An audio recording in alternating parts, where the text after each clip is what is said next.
Soy una aprendiz, tengo 31 años y soy mujer. Vivo en una ciudad que parece no dormir nunca, en un apartamento pequeño, pero meticulosamente organizado, que sirve como mi santuario ante el caos controlado de mi trabajo.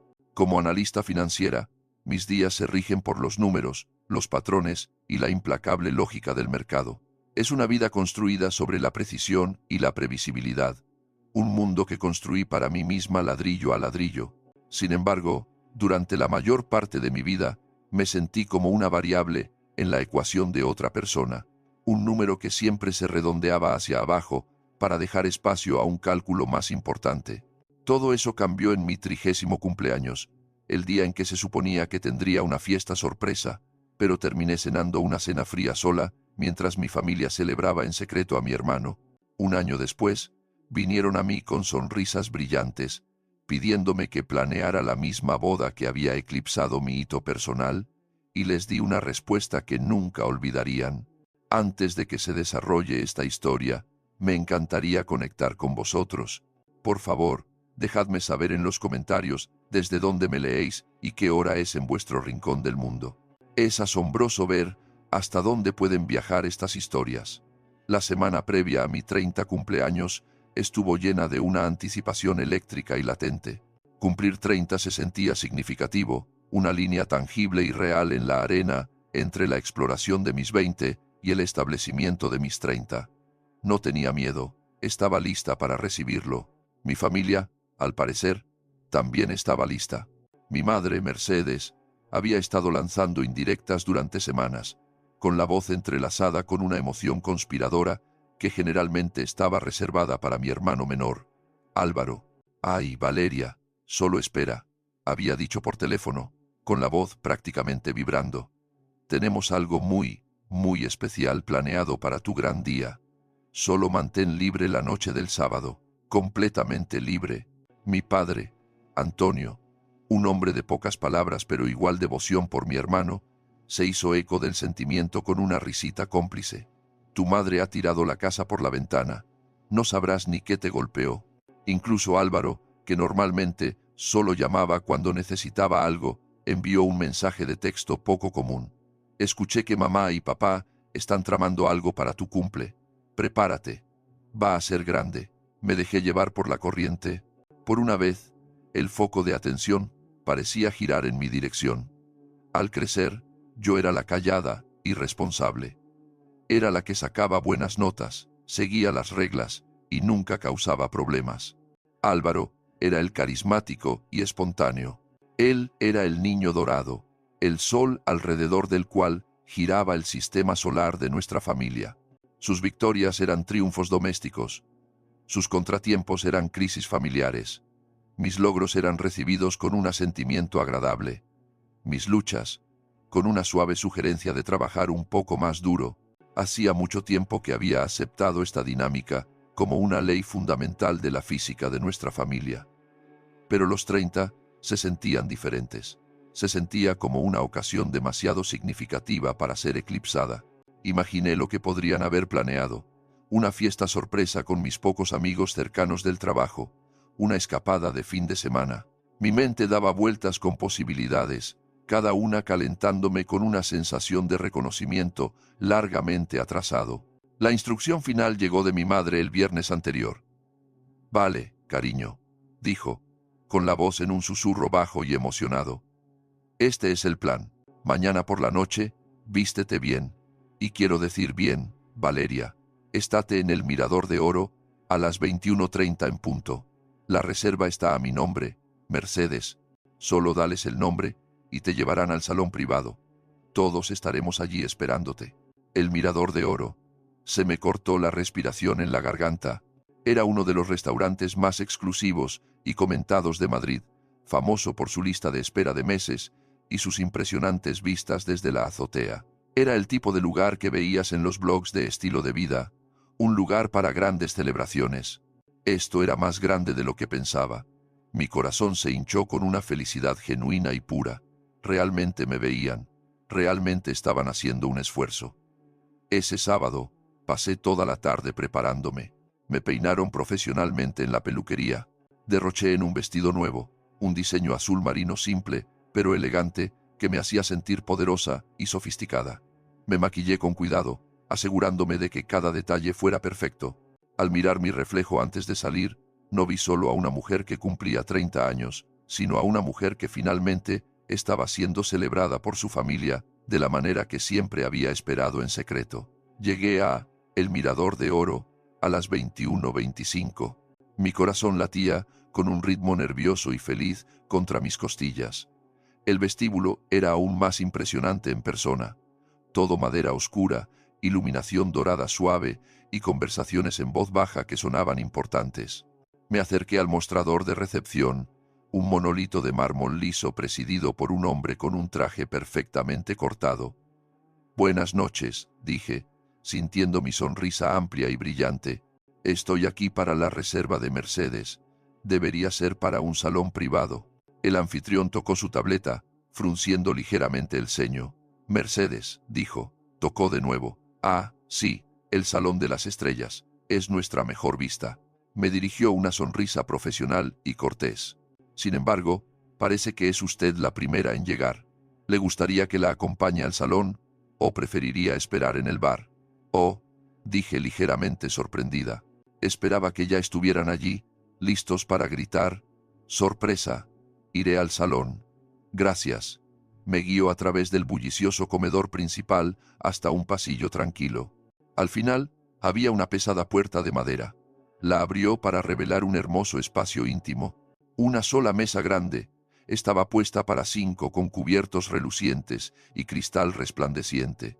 Toda una pared era un ventanal de piso a techo con vistas al brillante horizonte de la ciudad. Era perfecto. «¿Puedo traerle algo de beber mientras espera?», preguntó el anfitrión. «Solo un poco de agua con gas por ahora». «Gracias», respondí. Asintió y se fue, cerrando la puerta suavemente detrás de él. Y así me senté y esperé. Las 21:30 llegaron y pasaron. Bebí mi agua, mis ojos fijos en la puerta, mis oídos atentos al sonido de su llegada. Imaginé sus rostros, la sonrisa radiante de mi madre, el asentimiento orgulloso de mi padre. A las 21:45, un nudo de ansiedad comenzó a apretarse en mi estómago. Probablemente solo estaban atrapados en el tráfico. La ciudad era famosa por ello un sábado por la noche. Saqué mi teléfono y envié un mensaje de texto alegre al chat grupal de nuestra familia. «Ya he llegado. La habitación es increíble. Me muero de ganas de veros a todos». Sin respuesta. A las 22, el nudo de ansiedad se había convertido en una piedra pesada. El camarero entró para rellenar mi agua. «¿Está segura de que no quiere pedir un aperitivo, señorita?», preguntó, con tono suave. Pero sus ojos tenían un destello de lástima que hizo que mi piel se erizara. «No, gracias. Deberían estar aquí en cualquier momento», dije. Las palabras sonaban huecas incluso para mis propios oídos. Intenté llamar a mi madre. Saltó directamente al buzón de voz. Intenté con mi padre. Buzón de voz. Intenté con Álvaro. Buzón de voz. Ahora el pánico comenzó a filtrarse. ¿Había pasado algo? ¿Un accidente? Mi mente corrió a través de un catálogo de terribles posibilidades. Ya no pensaba en una fiesta sorpresa. Pensaba en salas de urgencias y llamadas a la policía. A las 22:30 había llamado a cada uno de ellos 3 veces más. Cada llamada era un viaje directo a una voz grabada, incorpórea. La hermosa vista de la ciudad ahora parecía burlarse de mí, 1.000.000 de luces diminutas brillando sobre mi solitaria humillación. Las sillas vacías alrededor de la mesa se sentían como acusadores, testigos silenciosos de mi estupidez. A las 22:45, el anfitrión regresó, su rostro una máscara de simpatía ensayada. «Señora», dijo suavemente, «la mesa está reservada para otro grupo a las 23:30. ¿Quiere que le pida a la cocina que le prepare algo del menú del bar, tal vez?» La vergüenza era una fuerza física, una ola caliente que me bañó de la cabeza a los pies. Yo era la mujer a la que habían dado plantón, no una cita, sino toda su familia en su 30 cumpleaños en el restaurante más elegante de la ciudad. «No», logré decir, con la voz espesa. «Gracias. Creo que ha habido un error». Recogí mi bolso. Mis manos temblaban tanto que apenas podía cerrarlo. Salí del salón privado, pasando por los ojos compasivos del personal, a través del vestíbulo lleno de gente riendo y feliz, y salí al aire frío de la noche. El hermoso vestido azul marino ahora se sentía como un disfraz para una obra de teatro, donde yo era la única actriz que se había presentado. Me paré en la acera, el ruido de la ciudad un rugido sordo en mis oídos, y esperé un taxi, mi gran velada de celebración, disolviéndose en la soledad más profunda y pública que jamás había conocido. La mesa vacía no era solo una reserva perdida, era una metáfora perfecta y condenatoria de mi lugar en mi propia familia. El viaje en taxi a casa fue un borrón de farolas y lágrimas silenciosas. Cada gota que se deslizaba por mi mejilla se sentía caliente con una mezcla de confusión, dolor y una humillación tan profunda que era visceral. Mi mente era una tormenta frenética, oscilando entre el terror de que algo horrible les hubiera sucedido y un miedo más frío y agudo de que no fuera así, de que esto fuera deliberado. Cuando regresé a mi apartamento, lo primero que vi fue la pancarta de feliz cumpleaños que una amiga del trabajo me había ayudado a poner. Parecía una broma cruel. La arranqué. El sonido del papel, rasgándose, fue un pequeño eco insatisfactorio del desgarro en mi pecho. Me quité el vestido caro y dejé que cayera al suelo en un montón de decepción azul marino. Vestida con una camiseta vieja y pantalones de chándal, me senté en mi sofá en la oscuridad, con mi teléfono apretado en mi mano como un talismán inútil. Alrededor de las 0:15, mi teléfono finalmente sonó. Era mi madre. Lo cogí al primer tono, una avalancha de preguntas desesperadas en la punta de mi lengua. «Mamá, ¿qué pasó? ¿Estáis bien?» Estaba tan preocupada. Hubo una pausa en el otro extremo. Y luego, la voz de Mercedes llegó, tensa y excesivamente apaciguadora.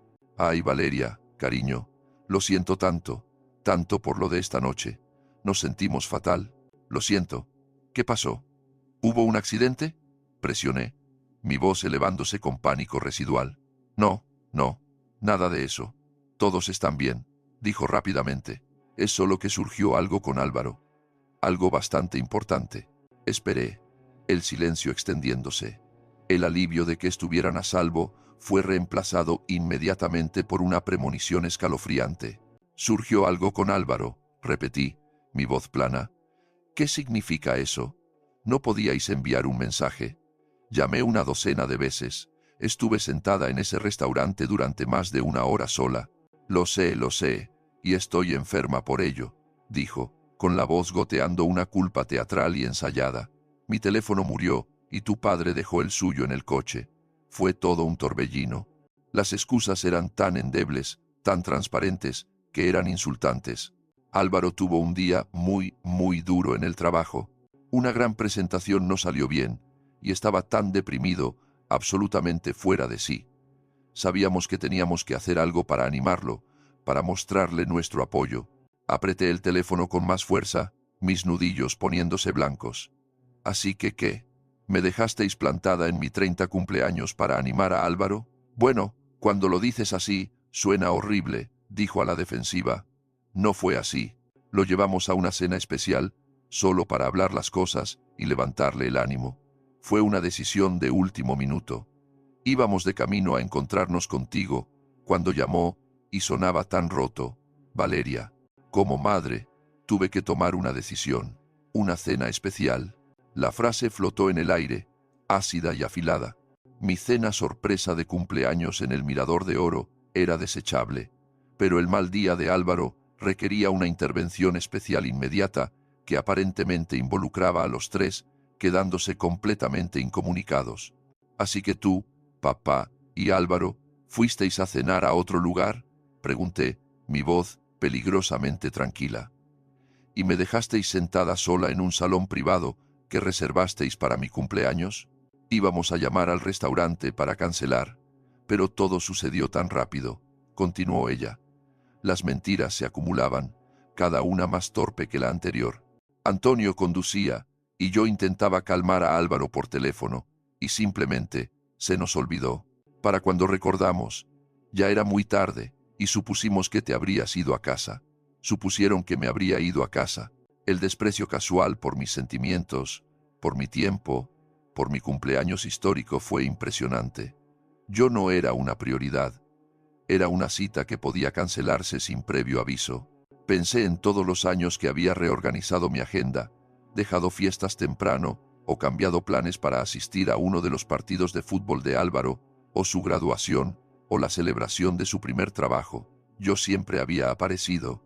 Nunca se me había ocurrido que no harían lo mismo por mí. No puedo creer esto, susurré, la lucha drenándose de mí, reemplazada por una resignación fría y pesada. ¿Os dais cuenta de qué día es, verdad? Por supuesto que sí, cariño. Y te lo compensaremos. Lo prometo, dijo, su tono cambiando a una falsa alegría brillante. Haremos algo el próximo fin de semana. Solo nosotros 4. Podemos ir a ese pequeño sitio italiano que te gusta. La oferta era tan risiblemente inadecuada que era casi absurda. Una cena informal, en un local de pasta del barrio, como reemplazo de una celebración meticulosamente planeada en uno de los mejores restaurantes de la ciudad. El mensaje era claro. Mi celebración era secundaria, era flexible, era menos importante que un bajón momentáneo en el estado de ánimo de Álvaro. Tengo que irme, mamá, dije, mi voz vacía. No tenía la energía para discutir, gritar o explicar la profundidad del dolor que acababan de infligir. No lo entenderían de todos modos. Para ellos, esto era un simple contratiempo logístico, un problema de reprogramación. Para mí, era la confirmación de toda una vida sintiéndome como una ocurrencia tardía. Valeria, no te pongas así, comenzó ella, pero la interrumpí. Estoy cansada. Buenas noches. Colgué antes de que pudiera responder. Me deslicé hasta el frío suelo de madera, con la espalda contra el sofá. El silencio del apartamento me presionaba. Pensé en la mesa vacía, la mirada de lástima del camarero, el vestido nuevo arrugado en el suelo. No solo habían olvidado mi cumpleaños, habían elegido activamente descartarlo a favor de mi hermano. No fue un accidente, ni una emergencia. Fue una elección. Habían sopesado mis sentimientos contra los de él, y los míos resultaron deficientes. Me levanté, caminé hacia la cocina y abrí el refrigerador. Saqué un recipiente con sobras de pasta de hace 2 noches. No me molesté en calentarlo. Me quedé allí bajo el resplandor duro de la luz de la cocina, comiendo pasta fría de un recipiente de plástico con un tenedor. Fue la comida más triste y desolada de mi vida, y mientras comía, una resolución fría y dura comenzó a formarse en la boca de mi estómago. Era un sentimiento que no había sentido antes. No ira, no tristeza, sino una claridad silenciosa y escalofriante. Me habían mostrado mi valor exacto en la jerarquía familiar, y nunca lo olvidaría. En los días que siguieron a mi desastroso 30 cumpleaños, una calma extraña e inquietante descendió sobre nuestras comunicaciones familiares. Mi madre envió una ráfaga de mensajes de texto excesivamente alegres sobre compensarme. Mi padre envió un solo mensaje incómodo que decía: «Siento lo del sábado, espero que podamos celebrar pronto». Álvaro, como era predecible, no dijo nada en absoluto. Respondí a todos con una cortesía distante y evasiva. «No os preocupéis, lo entiendo. Ya pensaremos algo». Yo era un lago plácido en la superficie, pero debajo las corrientes de dolor y resentimiento se agitaban. Sabía que su versión de los hechos era una mentira, una fachada construida apresuradamente para cubrir su flagrante favoritismo, pero no tenía pruebas, solo la intuición desgarradora de que su historia sobre el día triste de Álvaro estaba lejos de ser toda la verdad. Sus excusas eran demasiado endebles, su falta de comunicación demasiado conveniente. Dejé que creyeran que lo había aceptado. Interpreté el papel de la hija y hermana comprensiva y siempre indulgente. Era un papel que había practicado durante toda una vida. Después de todo, la verdad, cuando llegó, no llegó con una confesión dramática o una disculpa entre lágrimas. Llegó, como suelen hacerlo las verdades en el mundo moderno, a través de la lente fría e indiferente de las redes sociales. Era miércoles por la tarde, 4 días después del incidente. Estaba descomprimiéndome después de un largo día de trabajo, desplazándome ociosamente por mi feed de Instagram. Era la mezcla habitual de fotos de vacaciones, publicaciones patrocinadas y fotos de las mascotas de mis amigos. Y entonces lo vi. La foto fue publicada por un hombre llamado Jorge, uno de los amigos más cercanos de Álvaro de la universidad. un chico al que había visto un puñado de veces en reuniones familiares. La imagen era brillante, ruidosa y tomada profesionalmente. Era una foto de grupo. En el centro, radiantes, estaban mi hermano Álvaro y su novia de toda la vida, Bea. Bea sostenía su mano izquierda en alto, exhibiendo un enorme y brillante anillo de diamantes. Flanqueándolos con sonrisas de celebración, igualmente amplias, estaban mis padres, Mercedes y Antonio. Todos levantaban copas de champán en un brindis. Mi sangre se heló, miré más de cerca, mi corazón palpitando contra mis costillas como un pájaro atrapado. El fondo era inconfundible. Los paneles de madera oscura, las distintivas lámparas doradas, el patrón único en la tapicería de las sillas. Era el Mirador de Oro. No había absolutamente ninguna duda al respecto. Entonces, mis ojos cayeron en el pie de foto que Jorge había escrito debajo de la foto. Una noche increíble celebrando a estos dos. No puedo creer que mi mejor amigo finalmente se vaya a casar. Muy feliz por vosotros, Álvaro y Bea. Bienvenida a la familia Bea. Celebración de compromiso, el Mirador de Oro. Y luego, la pieza final y condenatoria de evidencia, la fecha de la publicación, publicado el sábado. Miré fijamente la pantalla, mi mente luchando por procesar la información. Cada latido de mi corazón era un golpe de martillo, sacándome el aire de los pulmones. La narrativa endeble que mi madre me había dado se hizo añicos en 1.000.000 de pedazos.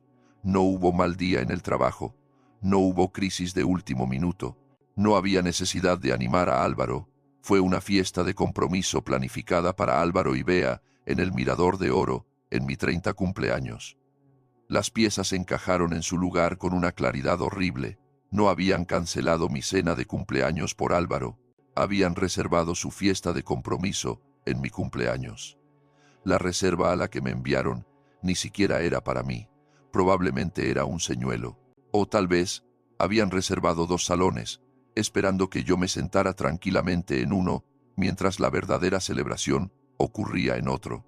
O tal vez, y este pensamiento fue el más doloroso de todos, simplemente no habían pensado en mí en absoluto. Tenían un conflicto de horarios.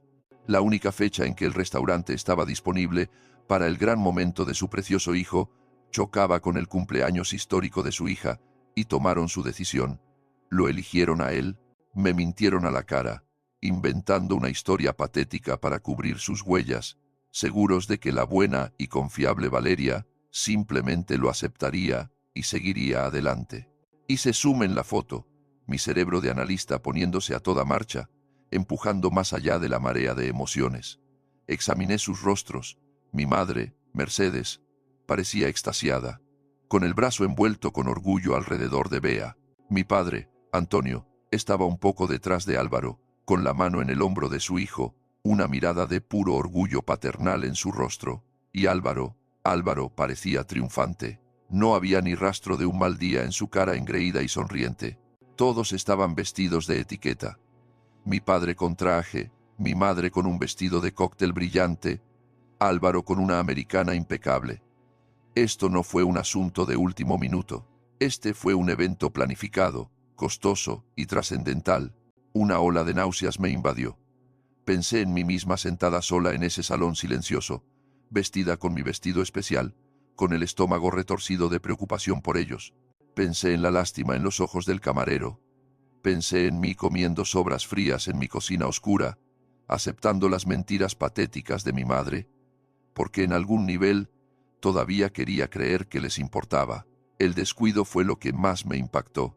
Habían construido esta elaborada mentira, pero no habían considerado el elemento más básico de la vida moderna, las redes sociales. No le habían dicho a los amigos de Álvaro que lo mantuvieran en secreto. Confiaban tanto en mi pasividad, estaban tan seguros de su capacidad para manejarme, que ni siquiera se molestaron en cubrir sus huellas adecuadamente. O tal vez, simplemente, no les importaba si me enteraba. Hice una captura de pantalla de la foto, luego hice otra. La guardé en una carpeta segura en mi teléfono, etiquetándola simplemente como evidencia. El dolor que había definido los últimos días comenzó a enfriarse, cristalizándose en otra cosa. Era una ira tan pura y tan fría que se sentía como hielo formándose en mis venas. Esto no fue solo una traición, fue un engaño calculado. Fue una declaración profunda sobre mi valor ante sus ojos. Me senté allí en la oscuridad durante mucho tiempo, la pantalla de mi teléfono iluminando mi rostro.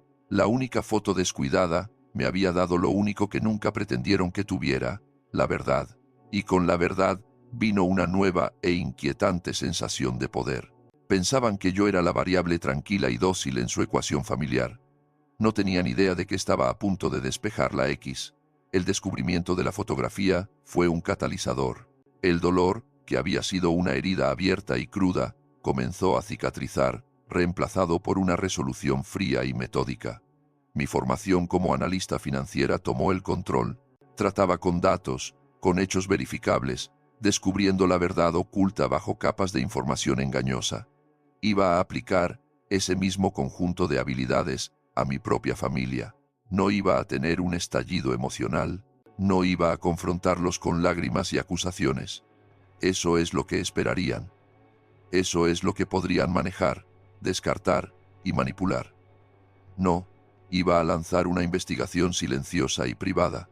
Necesitaba entender el alcance completo del engaño antes de poder siquiera empezar a pensar qué hacer con él. Mi primer paso fue crear una nueva hoja de cálculo protegida con contraseña en mi portátil personal.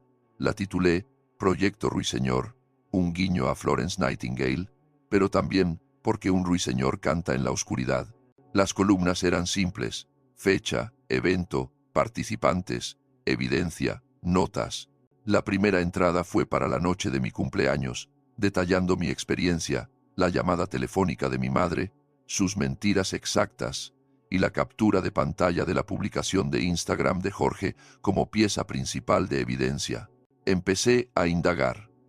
Revisé los perfiles de redes sociales de todos los que conocía, que estaban conectados con Álvaro y Bea. La mayoría de los perfiles eran privados, pero la gente suele ser descuidada con sus listas de amigos. Encontré la cuenta pública de Pinterest de Bea. Era un tesoro escondido. Tenía un tablero secreto titulado Nuestro Gran Día, que claramente había olvidado mantener en privado la fecha en que se creó, 6 semanas antes de mi cumpleaños. El tablero estaba lleno de pines para ideas de fiestas de compromiso, arreglos florales y, lo más condenatorio, fotos de los salones privados de El Mirador de Oro. Había comentarios intercambiados entre ella y sus amigas. Uno de 3 semanas antes de la fiesta decía: conseguí la reserva, fue muy difícil de conseguir, pero atrapamos una cancelación para el 12. Es sábado, así que todos pueden venir. El 12, mi cumpleaños. No se habían topado con la fecha por casualidad, la habían buscado activamente y la celebraron como una victoria. Hice capturas de pantalla de todo el tablero y lo guardé en mi carpeta de evidencias. Mi siguiente movimiento fue más delicado. Necesitaba una fuente humana, alguien dentro del círculo familiar, pero no en el santuario interior. Mi objetivo era la prima de mi madre, Marta. Marta era una chismosa notoria, una mujer que recopilaba información familiar, como algunas personas coleccionan sellos. No tenía malas intenciones, pero no podía guardar un secreto, ni aunque su vida dependiera de ello. Sabía que si jugaba bien mis cartas, ella me lo contaría todo. La llamé el fin de semana siguiente con la excusa de ponernos al día. Dejé que hablara durante 20 minutos sobre su jardín, su coche nuevo y el último drama de su hija en la escuela. Luego, dirigí la conversación casualmente. Ah, dije, inyectando una nota de curiosidad despreocupada en mi voz. Hablando de noticias emocionantes, escuché un pequeño rumor de que Álvaro y Bea podrían haberse comprometido. ¿Es eso cierto? Marta mordió el anzuelo de inmediato.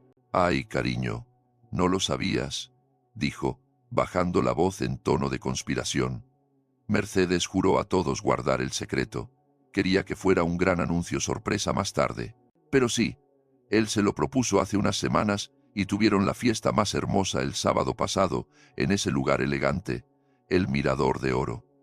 Vaya, el sábado pasado, dije, fingiendo sorpresa. Ese fue mi cumpleaños. Supongo que estaban tratando de hacer una doble celebración. Marta soltó una pequeña risa.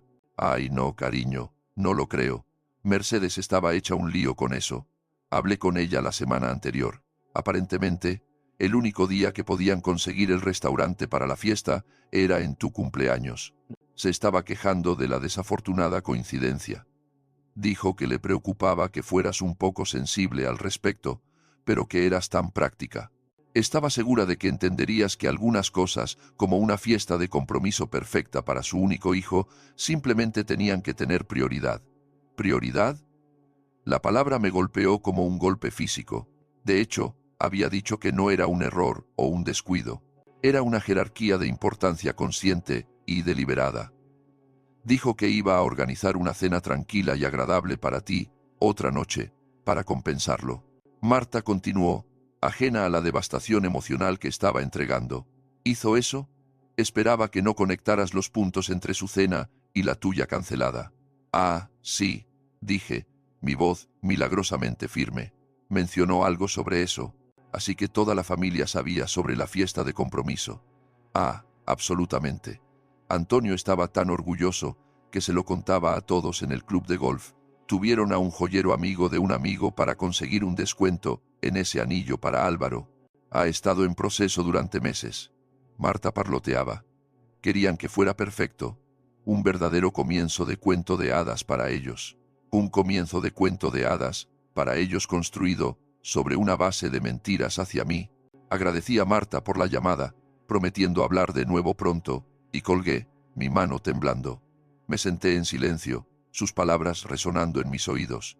Coincidencia desafortunada, preocupada de que fueras sensible, la práctica, Valeria entenderá, prioridad, lo habían discutido, habían sopesado las opciones, habían decidido activamente mentirme, no para protegerme, sino para gestionarme. No querían lidiar con mi sensibilidad, era más fácil engañarme, dejarme esperando en un restaurante, y luego alimentarme con una historia que asumían que mi naturaleza práctica se tragaría entera. Abrí mi portátil y actualicé la hoja de cálculo del proyecto Ruiseñor. Añadí la evidencia del tablero de Pinterest.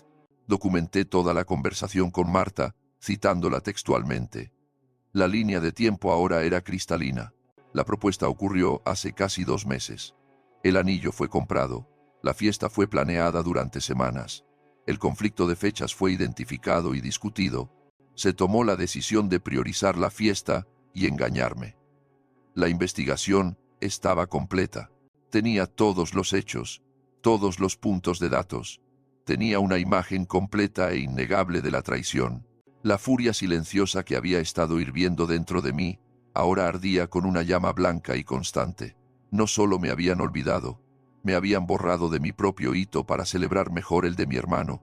Me habían tratado con un nivel de falta de respeto y engaño que no le mostrarías a un extraño, y mucho menos a tu propia hija. Cerré el portátil. La pregunta ya no era ¿qué pasó? La pregunta era ¿qué iba a hacer al respecto? Sabía una cosa con seguridad. La práctica, Valeria, había terminado de ser comprensiva, había terminado de ser gestionada. Querían un cuento de hadas para Álvaro. No tenían idea sobre la fábula de advertencia que estaban escribiendo para ellos mismos. 1 año es mucho tiempo. Es suficiente para que cambien las estaciones, para que las heridas cicatricen y para que el resentimiento se cure, endureciéndose desde una rabia ardiente hasta algo mucho más fuerte y duradero. Resolución. Durante los 365 días que siguieron a mi 30 cumpleaños, cultivé una nueva relación con mi familia, una construida sobre una base de distancia cortés e impenetrable. Asistí a funciones familiares, festivos, la cena ocasional de los domingos, con una sonrisa serena y agradable fija en mi rostro. Escuché sus historias, hice preguntas apropiadas y no revelé nada de mi propia vida interior. Mi puente levadizo emocional estaba levantado. El foso alrededor de mi corazón era ancho y profundo. Parecían no darse cuenta, o tal vez estaban aliviados. Mi falta de sensibilidad confirmaba su narrativa de que yo era la hija práctica y comprensiva. Se habían salido con la suya. El incidente de mi 30 cumpleaños nunca se volvió a mencionar. Una nota al pie olvidada en la gran historia continua de la maravillosa vida de Álvaro. Tal como Marta había predicho, Álvaro y Bea hicieron oficial su compromiso sorpresa unos meses después ante un coro de fingida conmoción y deleite de los miembros de la familia que habían estado en su fiesta secreta. Y entonces, Casi exactamente un año después de mi humillación, llegó el momento que había estado esperando. Ocurrió durante una cena de domingo en casa de mis padres.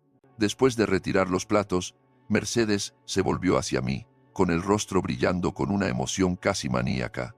Bea se sentó a su lado, luciendo igualmente emocionada. Valeria, cariño, comenzó mi madre, cruzando la mesa para palmear mi mano. Ahora que tenemos una fecha fijada para la boda, el próximo septiembre, tenemos un favor enorme, enorme que pedirte. Tomé un sorbo lento de agua, mi expresión neutral. Oh, bueno, intervino Bea, su voz dulce como la sacarina. Estábamos pensando, ya que eres tan increíblemente organizada y tan asombrosa con los números y las hojas de cálculo. Mercedes intervino, incapaz de contenerse. Queremos que seas nuestra organizadora de bodas, extraoficialmente, por supuesto. Simplemente no podemos permitirnos una profesional. No con el lugar que queremos. Pero tú serías aún mejor. Podrías ayudarnos a gestionar el presupuesto, hacer un seguimiento de los proveedores, manejar los contratos. Serías una salvavidas absoluta. ¿Lo harás? ¿Nos ayudarás a darles a Álvaro y Bea el día perfecto? Miré sus rostros esperanzados y expectantes. Mi madre, tan desesperada por orquestar la vida perfecta de su hijo, Bea, la futura nuera dorada, ansiosa por tener una boda de cuento de hadas sin el precio de cuento de hadas. Mi padre y Álvaro miraban desde la sala de estar, asintiendo con la cabeza. Era la trampa perfecta. No solo pedían ayuda, me estaban entregando las llaves de todo el reino. Una sonrisa lenta se extendió por mi rostro. Fue la primera sonrisa genuina que les había mostrado en un año. Por supuesto, dije, mi voz cálida y sincera. Sería un honor ayudar. El alivio en la habitación era palpable. Mi madre aplaudió, Bea chilló y corrió alrededor de la mesa para darme un abrazo que se sintió como ser abrazada por una nube de perfume caro. «Ay, Valeria, gracias», soltó Mercedes. «Sabía que podíamos contar contigo. Siempre has sido la responsable». «Es un placer», dije, encontrando la mirada de mi madre. «Haré todo lo que pueda para asegurarme de que su día sea inolvidable». Y así, el proyecto Ruiseñor entró en su segunda fase. Me convertí en la organizadora de bodas más dedicada, eficiente y entusiasta imaginable. Lo primero que creé fue el archivador. No era cualquier archivador, era una obra maestra del arte organizativo. Un archivador de anillas blanco y grueso, de 12 centímetros, con una portada impresa personalizada que decía «La boda de Álvaro y Bea». En el interior, creé 15 pestañas codificadas por colores. Presupuesto, lista de invitados, lugar, catering, florista, fotógrafo, banda, vestimenta, invitaciones, contratos, cronograma de pagos y más. Cada sección contenía hojas de cálculo detalladas, tablas comparativas y registros de contactos. Me lancé al trabajo. Pasé mis tardes y fines de semana investigando proveedores, negociando precios y programando citas. Manejé cada correo electrónico, cada llamada telefónica. Al principio, Mercedes y Bea querían estar en copia de todo. Sutil y expertamente, eliminé eso. Es mucho más fácil si soy el único punto de contacto, les expliqué durante una de nuestras reuniones de planificación semanales. Evita confusiones. Vosotras dos centraos en las cosas divertidas, como la degustación de pasteles y la compra de vestidos. Yo me encargaré de la logística aburrida. Confiad en mí. Y lo hicieron. Confiaron en mí implícitamente. Yo era la práctica Valeria, la responsable. Construí una fortaleza de competencia a mi alrededor, y estaban más que felices de vivir dentro de ella, aliviados de todo el estrés y el trabajo tedioso. Mis habilidades con las hojas de cálculo eran legendarias. El rastreador de presupuesto era una obra de arte con tablas dinámicas y formato condicional que rastreaba cada céntimo del dinero de mis padres que habían asignado para la boda. Negocié duro, consiguiéndoles tratos que hacían que mi padre sonriera con orgullo. «Mira, Mercedes, esa es mi chica. Tiene buena cabeza para los negocios». Asistí a reuniones con proveedores con Bea y mi madre, portapapeles en mano. Hice todas las preguntas correctas. Era su defensora, su campeona. Con el catering, Aclaré las restricciones dietéticas. Con el florista, debatí los méritos de las peonías frente a las rosas de jardín. Con el fotógrafo, hice una lista de tomas imprescindibles. A todos ellos me presenté de la misma manera. Hola, soy Valeria, soy la hermana del novio y la organizadora principal de este evento. Todas las comunicaciones, confirmaciones y programaciones deben venir directamente a través de mí. Por favor, aquí está mi información de contacto. Me convertí en el sistema nervioso central de toda la boda. Cada pieza de información, cada contrato, cada confirmación de depósito, cada fecha de vencimiento del pago final se enrutaba a través de mi correo electrónico y se archivaba meticulosamente en su lugar correcto dentro del archivador.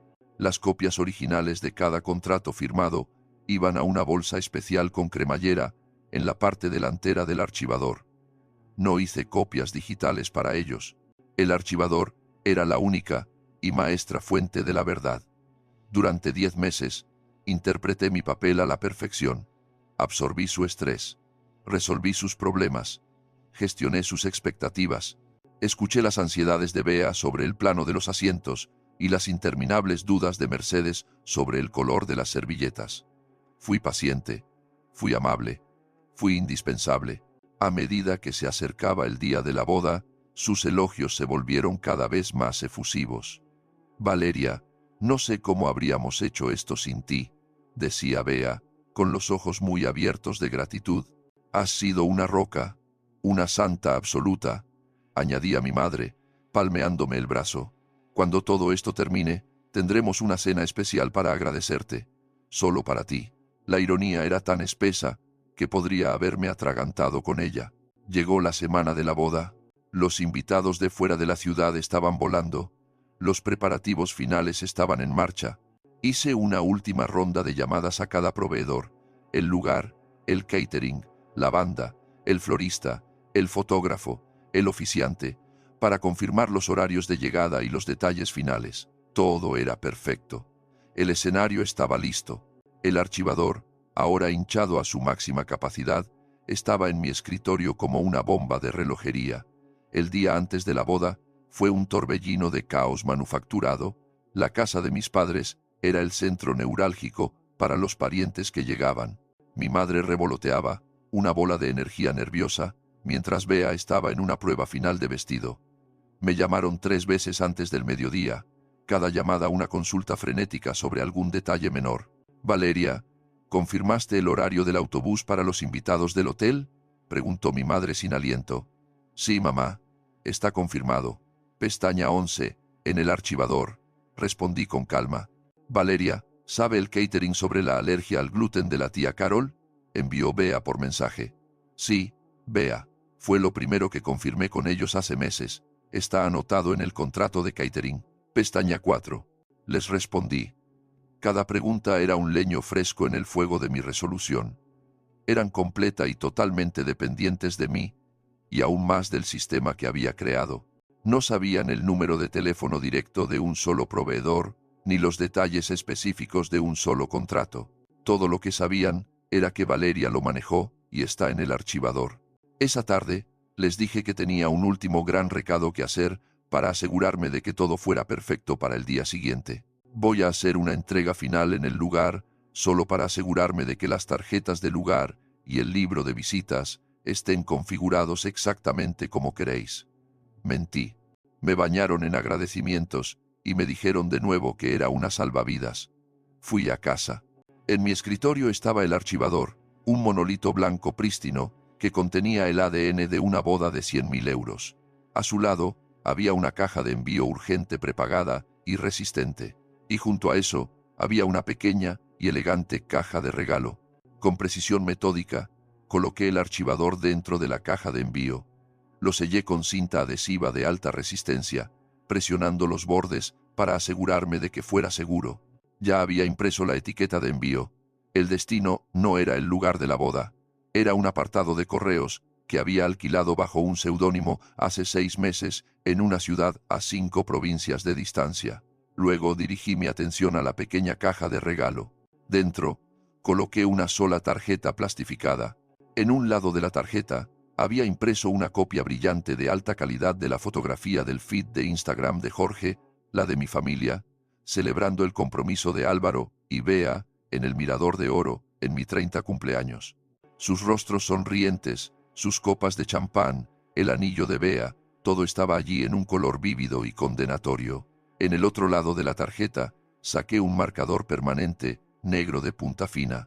Mi mano estaba perfectamente firme mientras escribía las palabras que había estado componiendo en mi cabeza durante un año. No es mi circo, no son mis monos. Tened vuestra celebración especial, disfrutadla. P.D. Los pagos finales de los proveedores vencen mañana por la mañana. Probablemente deberíais llamarles. No es mi mesa. Coloqué la tarjeta plastificada en la caja, la acomodé en papel de seda y até la caja con una simple cinta blanca. Mi primera parada fue el servicio de mensajería. Me acerqué al mostrador y entregué la caja grande y pesada que contenía el archivador. Pagué el envío prioritario nocturno con seguimiento. Tiene que estar allí absolutamente mañana, le dije al empleado. Me aseguró que lo estaría. Al salir, sentí que se me quitaba un peso de los hombros que ni siquiera me había dado cuenta de que había estado cargando durante un año. Mi segunda parada fue un servicio de mensajería local que había reservado con una semana de antelación. Les di la pequeña y elegante caja de regalo. Esto debe entregarse en esta dirección, dije, dándoles la de la casa de mis padres. Por favor, entréguenlo esta tarde entre las 19 y las 19:30. Sabía que todos estarían reunidos allí para la cena de ensayo informal. El momento era perfecto. Con mis tareas completadas, conduje a casa. No hice una maleta. Ya lo había hecho la semana anterior. 2 bolsas grandes esperaban junto a la puerta. Me cambié de ropa, eché un último vistazo a mi santuario de apartamento y salí sin mirar atrás. Mi destino final era el aeropuerto. Mi confrontación no iba a ser una pelea a gritos. No iba a ser una escena llena de lágrimas. Mi confrontación era mi ausencia. Era el silencio donde solía estar mi apoyo. Era el caos que florecería en el vacío que había creado. Mientras me sentaba en la sala VIP del aeropuerto, esperando que abordara mi vuelo, imaginé la escena. El mensajero llegando a la puerta, con la caja bellamente envuelta, mi madre probablemente asumiendo que era un regalo de bodas, abriéndolo con emoción, la confusión mientras sacaba la única tarjeta plastificada, el horror naciente al ver la fotografía, el giro de la tarjeta, la lectura de mi nota. Imaginé las llamadas telefónicas frenéticas e incrédulas hacia mí, cada una yendo directamente a mi buzón de voz porque mi teléfono ahora estaba apagado, guardado en el fondo de mi equipaje de mano.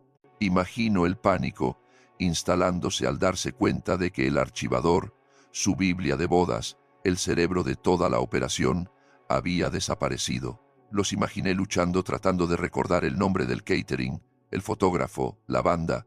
Imaginé la creciente comprensión de la segunda parte de mi nota. Los pagos finales vencían. Sin los contratos, ni siquiera sabrían las cantidades exactas. Sin mi relación con los proveedores, eran solo clientes anónimos y frenéticos responsables de decenas de miles de euros. Llamaron a mi vuelo. Me levanté, caminé por la pasarela y encontré mi asiento junto a la ventana. Mientras el avión ascendía, dejando atrás las luces brillantes de la ciudad, no sentí ira ni culpa. Sentí una profunda sensación de paz. Les había servido su merecido, y era un plato que se sirve mejor frío. Mi destino era una isla donde el agua era del color turquesa y la arena del color del azúcar. Había reservado el viaje hace meses, un billete de primera clase no reembolsable y una suite en un hotel boutique con vistas al océano. Esto no era solo un escape, era una recompensa. Era la celebración que me había prometido a mí misma, la que realmente merecía. Durante 3 días, mi teléfono permaneció apagado. Nadé en el mar cálido, leí libros en una hamaca y bebí cócteles con sombrillas pequeñas. Di largos paseos por la playa y sentí cómo el año de tensión acumulada se desenrollaba lentamente de mi columna vertebral. No me permití preguntarme sobre el caos que había desatado en casa. Mi parte en esa historia había terminado. La nota era mi última línea de diálogo. El resto era su escena para interpretar. Al 4.º día, que habría sido el día después de la boda, finalmente decidí encender mi teléfono. Estaba sentada en el balcón de mi hotel, con una taza de café en la mano, viendo el amanecer pintar el cielo en tonos de rosa y naranja. Me conecté al Wi-Fi del hotel y me preparé. Las notificaciones llegaron en una inundación, un tsunami digital que hizo que mi teléfono zumbara y vibrara sin parar durante casi 2 minutos completos. 117 llamadas perdidas, 48 de mamá, 39 de papá, 21 de Álvaro, 9 de Bea, 234 mensajes de texto y 41 mensajes de voz. Abrí los mensajes de texto primero, mi curiosidad superándome. No los leí todos, pero me desplacé por las vistas previas que contaban toda la historia de su descenso al pánico. Los primeros mensajes eran de mi madre, comenzando alrededor de las 19:45 de la noche que me fui. Mamá, Valeria, llámame ahora mismo. Esto no es gracioso. Mamá, Valeria, te juro que si no contestas este teléfono, ¿qué has hecho? Mamá, ¿dónde está el archivador? El catering está llamando por el pago final. Luego vinieron los mensajes de Álvaro, escalando de la confusión a la pura rabia. Álvaro, oye, ¿dónde estás? Mamá se está volviendo loca. Álvaro, Valeria, esto es una locura. Estás arruinando mi boda. Llámame. Álvaro, no puedo creer que harías algo tan enfermo y retorcido. Lo has destruido todo. Los de mi padre eran más directos, mezclados con amenazas. Papá, tienes 1 hora para llamarme y arreglar esto. Papá, vamos a llamar a la policía. Esto es un robo. Papá, ya no eres mi hija. Los de Bea eran una cadena de emojis llorando y mensajes suplicantes que rápidamente se volvieron venenosos. Bea, por favor, lo que sea que esté mal, podemos arreglarlo. Solo trae el archivador de vuelta. Bea, eres la persona más malvada y celosa que he conocido. No escuché los mensajes de voz. No lo necesitaba. Los textos proporcionaban una imagen lo suficientemente clara. Probablemente habían pasado toda la noche y el día de la boda en una lucha frenética y humillante. Habrían tenido que rogar por información, probablemente pagando tarifas exorbitantes de última hora para apaciguar a proveedores confundidos y enojados. La boda probablemente siguió adelante de alguna forma, una versión coja, caótica e increíblemente costosa del día perfecto que habían planeado. La alegría y la celebración habrían sido completamente eclipsadas por el estrés y la vergüenza del lío en el que estaban. Con una extraña sensación de desapego, seleccioné todos los mensajes, seleccioné todos los correos de voz, seleccioné sus contactos de mi teléfono y presioné eliminar. Bloqueé sus números uno por uno. Fue una limpieza digital, un corte final de los lazos que me habían atado durante tanto tiempo. Pasé el resto de mis vacaciones en una paz dichosa. Pensé en la tarjeta plastificada. No es mi mesa, se había convertido en mi mantra. La mesa de mi familia era un lugar donde se esperaba que me sentara en silencio, que aceptara las migajas de atención que me lanzaban y que estuviera agradecida incluso por eso. Era una mesa donde mis logros se minimizaban y los de mi hermano se magnificaban, donde mis sentimientos eran un inconveniente y mi apoyo era una expectativa. No solo me había alejado de esa mesa, la había volcado y ahora estaba construyendo una nueva.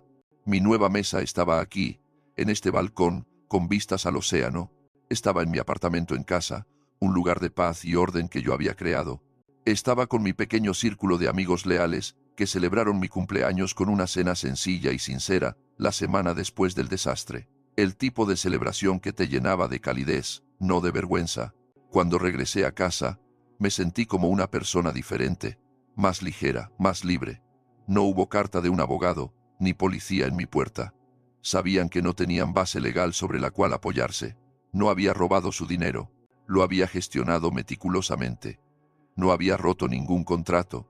Simplemente había retirado mi mano de obra no remunerada y no apreciada, y había devuelto toda la propiedad, el archivador, a mí misma metafóricamente, o al menos lo saqué de su alcance inmediato. Lo máximo de lo que podían acusarme era de ser una hermana cruel y vengativa, y después de la forma en que me habían tratado, estaba más que dispuesta a llevar ese título en su historia. Nunca volví a hablar con ellos. A través de los rumores familiares, escuché que la boda había sido un desastre categórico y que mis padres Tuvieron que pedir una segunda hipoteca sobre su casa para cubrir los costos de última hora y las multas de los proveedores. Álvaro y Bea aparentemente todavía estaban casados, pero el comienzo de su cuento de hadas había sido una pesadilla de la que nunca se recuperaron por completo.